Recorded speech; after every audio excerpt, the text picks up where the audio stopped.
মেয়ে মানুষ মানেই তো বাবার বাড়ির অতিথি। সব মেয়েরা যখন বাবার বাড়িতে একসাথে হয় তখনই একটা পার্টির আয়োজন হয়। হ্যালো এভরিওয়ান, আসসালামু আলাইকুম। যখন আমরা মেয়েরা শ্বশুর বাড়ি থেকে বাবার বাড়িতে আসি, সবাই যখন একসাথে হই তখনই আমরা একটা পার্টির আয়োজন করি। তো আমরা ছিলাম 9 জন, সবাই সবার কাজ নিয়ে ব্যস্ত। শুধু আমি বাদে আমি বসে বসে ভিডিও ক্লিপ নিতেছি। হয়তো এখন আপনারাই বলবেন যে সবাই কাজ করতেছে, আমি কেন ভিডিও ক্লিপ নিতেছি?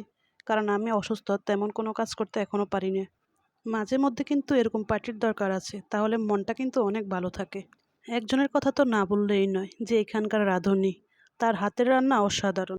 আর বিরিয়ানি, তার তো কোনো তুলনাই হয় না। এটা এমন একটা খাবার যার স্বাদে হারিয়ে যায় দিনের সমস্ত ক্লান্তি, আর মন হয় অনেক ফুরফুরে।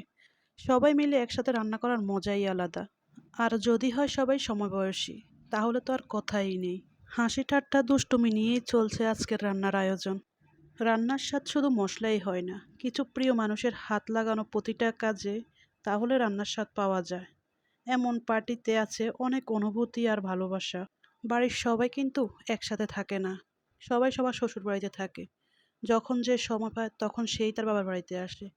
কিন্তু এখন সবাই একসাথে হইছে, এ কারণেই আজকের এই আয়োজন। আমাদের ছোটবেলার দিনগুলো ছিল এক বিশাল মুক্ত আকাশ, যেখানে ছিল না কোনো চিন্তা বা দুশ্চিন্তা। সাদাসিধে ছিল প্রতিটা মুহূর্ত। আজ যখন সবাই একসাথে হইছি, তখন পুরনো স্মৃতি সব মনে পড়ে গেল।